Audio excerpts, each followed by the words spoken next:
Good afternoon, students. Today I have taken the topic conjunction. Conjunction को हम हिंदी में बोलते हैं योजक. दो शब्दों को या दो वाक्यों को आपस में जोड़ता है. Conjunction is a word or a group of words that join two words, phrases, clauses or sentences together. Then we will discuss, broadly speaking, we have two categories of conjunction: coordinating conjunction and subordinating conjunctions.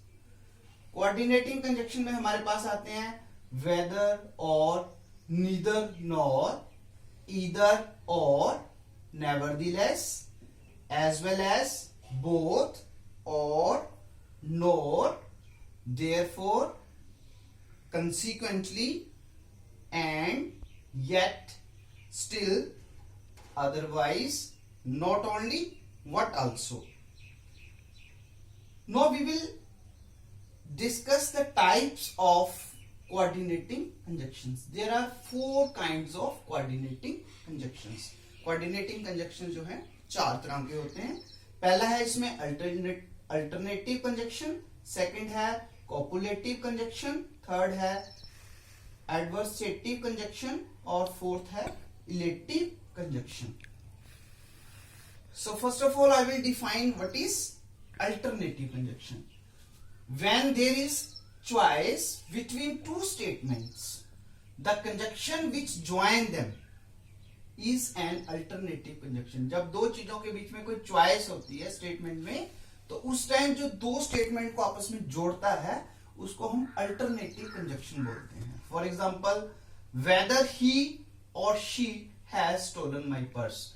अब और यहां पे क्या है? Alternative conjunction. Second example है, please return my book, I shall complain, otherwise I shall complain to the principal. अब यहां पे अदरवाइज क्या है? अल्टरनेटिव कंजक्शन है, टू स्टेटमेंट्स को आपस में ज्वाइन कर रहा है. नेक्स्ट है हमारे पास copulative conjunction. A conjunction which addresses one statement or fact to the other one is called a copulative conjunction. For example, she was both a cheat and a traitor. Example 1 है ये. Example 2, I am not only a teacher but a friend also. So what यहाँ पे क्या है? Copulative conjunction. Third category हमारे पास है adversative conjunction. When a conjunction join two opposite statement, जब कोई conjunction दो opposite statement को आपस में जोड़ता है तो उसको हम बोलते हैं adversative conjunction. इसमें जो वर्ड आते हैं adversative conjunction में what, still, yet, nevertheless, etc. For example, she could pass the exam, nevertheless she worked hard. अब nevertheless यहां पे क्या है? Adversative conjunction, nevertheless. नेक्स्ट है हमारे पास elective conjunction. Elective conjunction join two sentences to express interference. इसमें words आते हैं हमारे पास देयरफॉर, कंसीक्वेंटली. अब जिस तरह से मैंने आपको बताया है कि कोऑर्डिनेटिंग कंजक्शन की फोर टाइप्स है हमारे पास: alternative, copulative, adversative conjunction and illative conjunction. Similarly हमारे पास सबऑर्डिनेटिंग कंजक्शन.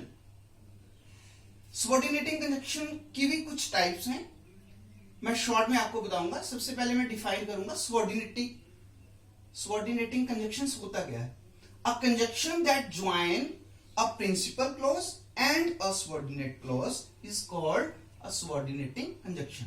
इसमें हमारे पास जो वर्ड आते हैं that, since, until, how, where, why, when, if, though, after, because, although, unless, till, before, as, etc.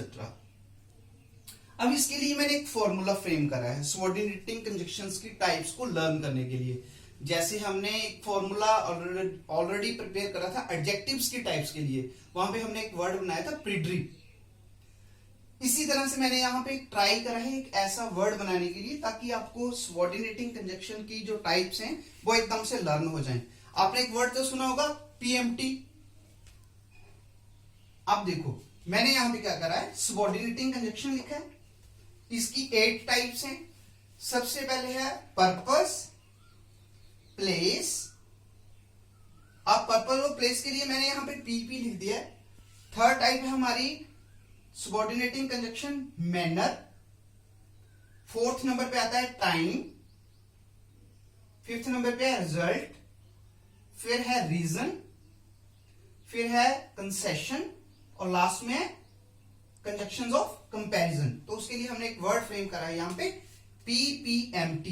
P purpose and place is showing, M is showing for manner, and T is for time, and RR that is result and reason, और last में मैंने CC लिखा है concession and comparison.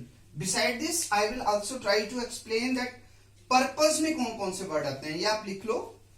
Purpose, conjunction of purpose जो हमारे पास है, purpose में हमारे पास आते हैं सो और लेस्ट। प्लेस में हमारे पास आएंगे वेयर, वेयर एवर। मैनर में आते हैं एज, इफ या अकेला एज इफ और एज। टाइम में आएगा after, since, till, until, before, while, when. Result में आएगा सो। रीजन में that, since, because, as. Concession में आएंगे दो, ऑल्दो और इवन। और कंपैरिजन में आता है एज और then. So students, I hope that you will go through the definition of coordinating conjunction and subordinating conjunction and their types also, and I hope that you will do a lot of practice given in the grammar book. Stay safe, stay at home. Thank you.